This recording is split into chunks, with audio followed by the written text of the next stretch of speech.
Tiruvallur ammonia வாயு கசிவு விபத்து குறித்து விசாரிக்க ராஜீவ்காந்தி அரசு மருத்துவமனை முதல்வர் சாந்தாராம் தலைமையில் சுகாதாரத்துறை குழு அமைக்கப்பட்டிருக்கிறது.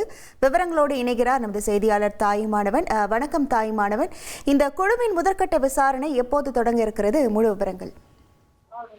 திருவள்ளூர் அமோனியா வாயு கசிவு சம்பவம் தொடர்பாக சுகாதாரத்துறை தரப்புல ஒரு விசாரணை குழுவை அமைச்சிருக்கிறாங்க. இந்த விசாரணை குழுவுடைய நோக்கம் என்ன அப்படின்னா, அந்த சம்பந்தப்பட்ட அந்த தொழிற்சாலையில அந்த வாயு கசிவால எவ்வளவு பேர் பாதிக்கப்பட்டிருந்தாங்க, எத்தகைய பாதிப்பு ஏற்பட்டிருந்தது, மருத்துவமனைகளுக்கு அனுமதிக்கப்பட்ட பிறகாக அவர்களுக்கு என்ன மாதிரியான சிகிச்சைகள் வழங்கப்பட்டது, தொடர்ந்து இந்த உயிரிழப்பு அதிகரிப்பதற்கு என்ன காரணம் பிரதானமாக பார்க்கப்பட்டது, தொடர்ந்து அந்த டிரான்சிஸ்ட் அதாவது தனியார் மருத்துவமனையிலிருந்து மீண்டும் அரசு மருத்துவமனைக்கு அழைத்து வரும்போது ஒரு சில பேர் மிகுந்த கவலைக்கிடமான முறையில அனுமதிக்கப்பட்டிருந்தாங்க. எனவே அவர்களுக்கான சிகிச்சைகள் எவ்வாறாக வழங்கப்படுகிறது, மருத்துவர்கள் மற்றும் செவிலியர்களுடைய சிறப்பு குழுக்கள் அமைக்கப்பட்டு அவர்களுடைய சிகிச்சைகள் எப்படியாக இருக்கிறது என்பது தொடர்பான பல்வேறு விஷயங்களை ஒருங்கிணைப்பதற்காக இந்த குழு என்பது அமைக்கப்பட்டிருப்பதாக அறிய முடிகிறது.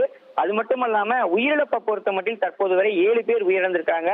7 பேருடைய உடல்களும் அடையாளம் காணப்பட்டு அவர்களுடைய உடல் பிரேத பரிசோதனை செய்யப்பட்டு உறவினர்களும் ஒப்படைக்கப்பட்டு சம்பந்தப்பட்ட ஊர்களுக்கு அவர்களுடைய இருப்பிடங்களுக்கு அனுப்பி வைப்பதற்காக இந்த குழு என்பது அமைக்கப்பட்டு அவர்கள் தலைமையில தொடர்ந்து அடுத்த கட்ட பணிகள் குறித்து இந்த குழுவின் மூலமாக பணிகள் என்பது மேற்கொள்ளப்பட்டு வருகிறது. அந்த வகையில விபத்து தொடர்பாக பாதிக்கப்பட்டவர்களுக்கு உரிய சிகிச்சை வழங்கவும், வாயு கசிவு சம்பவம் தொடர்பாக முழுமையான விசாரணை அறிக்கையை சமர்ப்பிக்க அரசு ராஜீவ்காந்தி மருத்துவமனை முதல்வர் சாந்தாராம் தலைமையில அந்த குழு என்பது அமைக்கப்பட்டிருக்கிறது. மருத்துவ சிகிச்சையில இருப்பவர்களுக்கு தேவையான உடனடி சிகிச்சைகளை இந்த மருத்துவ குழு அமைப்பதற்கு மருத்துவ குழுவினர் சம்பந்தப்பட்ட மருத்துவமனைகளுக்கு வழங்குவதற்கான உத்தரவுகளை வழங்கியிருக்கிறாங்க. அது மட்டும் இல்லாம இந்த சிகிச்சை பலனின்றி உயிரிழந்தவங்களுக்கு தேவையான அடுத்த கட்டமாக அவர்களுடைய உடல்களை சொந்த ஊருக்கு எடுத்து செல்வதற்கான வழிகாட்டுதல்களையும் ஏற்படுத்தி தருவதற்காக இந்த குழு என்பது தயாராகி இருக்கிறாங்க. திருவள்ளூர் மாவட்டம் பெரியபாளையத்துல இருக்கக்கூடிய அந்த இறால் பதப்படுத்தக்கூடிய ஆலையில தான் இன்று பிற்பகல்ல இந்த அமோனியா வாயு கசிவு என்பது ஏற்படுது. 65 தொழிலாளர்கள் மூச்சுத்திறனல் மற்றும் கண்ணெரிச்சலால முதற்கட்டமாக பாதிக்கப்படுறாங்க. தொடர்ந்து வாயு மற்றும் மூக்கிலிருந்து ரத்தம் கசிய தொடங்கியதை அடுத்து உடனடியாக அவசர சிகிச்சைக்காக அருகாமையில் இருக்கக்கூடிய தனியார் மருத்துவமனையில சேர்க்கப்படுறாங்க. குறிப்பா வேல்ஸ் தனியார் மருத்துவமனையில 44 பேர் சிகிச்சைக்காக அனுமதிக்கப்பட்ட நிலையில அதுல ஒரு 6 பேர் உயிரிழக்கிறாங்க.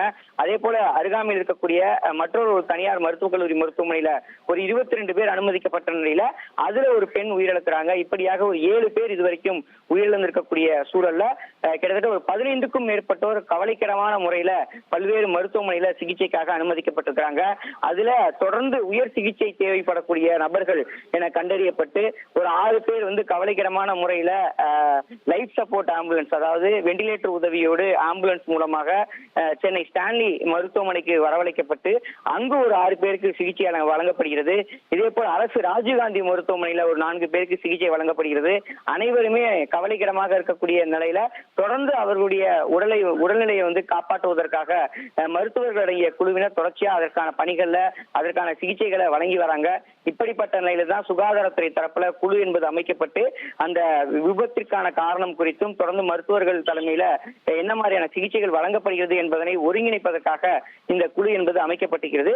மற்றொரு புறம் சுகாதாரத்துறை அமைச்சர், சுகாதாரத்துறை அதிகாரிகள் என அனைவருமே தற்போது சம்பவம் நடந்த இடங்கள், பாதிக்கப்பட்ட இடங்கள் மற்றும் சிகிச்சை வழங்கக்கூடிய மருத்துவமனைகள் என பல பகுதிகளுக்கு விரைந்து செல்லக்கூடிய சூழலையும் பார்க்க முடியுது. மாலை 6 மணிக்கு மேலாக சுகாதாரத்துறை அமைச்சர் சென்னை வருகை தர இருக்கிறார். ஸ்டான்லி மருத்துவமனை, சம்பந்தப்பட்ட தனியார் மருத்துவமனைகள் என பல இடங்களுக்கு நேரடியாக சென்று பாதிக்கப்பட்டவர்கள் நேரில் சந்தித்து அவர்கள் ஆறுதல் கூறுவதோடு மட்டுமல்லாம மருத்துவர்களை அணுகி அவர்களுக்கு என்ன மாதிரியான சிகிச்சைகள் வழங்கப்படுகிறது என்பது தொடர்பான விவரங்களையும் கேட்டறிய இருக்கிறார்.